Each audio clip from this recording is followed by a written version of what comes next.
they've been doing everything they can just to try and stop me from speaking out. Yeah, I've been arrested 26 times. How do you keep track? Who's keeping track for you? Well, it's like keeping score, right? You got it's when it's like when at first you're like, okay, I got arrested, then you're like, fuck, I got arrested twice, and you're like, okay, 3 times, 4 times. So you trust me, you keep That track, is crazy. and then by the time you're at 26, it's just like it's a joke at that point. Especially when I'm 39 years old now, I have no criminal record whatsoever. So as you can see, So how do you get arrested 26 times with no criminal record? because they're charging you with frivolous, politically motivated charges that won't hold up in court.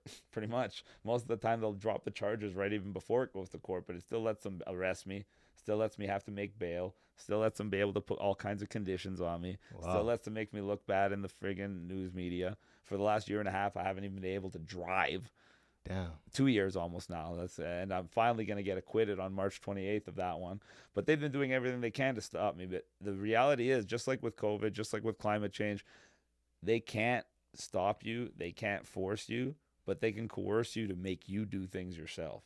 Like they can't stop me from running, but they can try to do it, make it so hard for me that I just give up and don't do it. Yeah. And that's exactly what they're trying to do. I already had a message sent to me from Elections Toronto threatening me because, as you know, election campaigns have a lot of expenses. Oh yeah. And there's a lot of expenses that have nothing to do with the election campaign. For instance, I still have a mortgage to pay. I still have fixed expenses, and I'm not going to be able to work for those 3 months.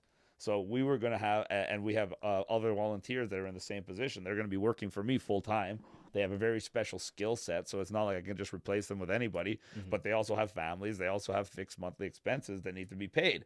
And these aren't like salaries that need to be paid to them, but this is money that they need to survive. So for things like that, these are basically personal expenses and extra expenses. So we're eligible to be taking donations and things for that by the law and by the rules. So I was going to do a dinner on April 1st, and it was called a pre-campaign mayoral dinner, and people were supposed to donate, and the money that was made was supposed to go to those personal non-election expenses and create the atmosphere so we'd be able to have our campaign. And it's completely legal and it's completely within the rules, but that didn't stop Elections Toronto from messaging me and stating that they know it's legal and within the rules, but because it's a so-called gray area, they would still use it as a jump-off point for an investigation against me to try to disqualify me as a candidate and to even try to have me thrown in prison for 6 months, alleging that I would at least use some of that money for my campaign. So to follow the rules and to make sure they wouldn't be able to stop me before I started, I complied.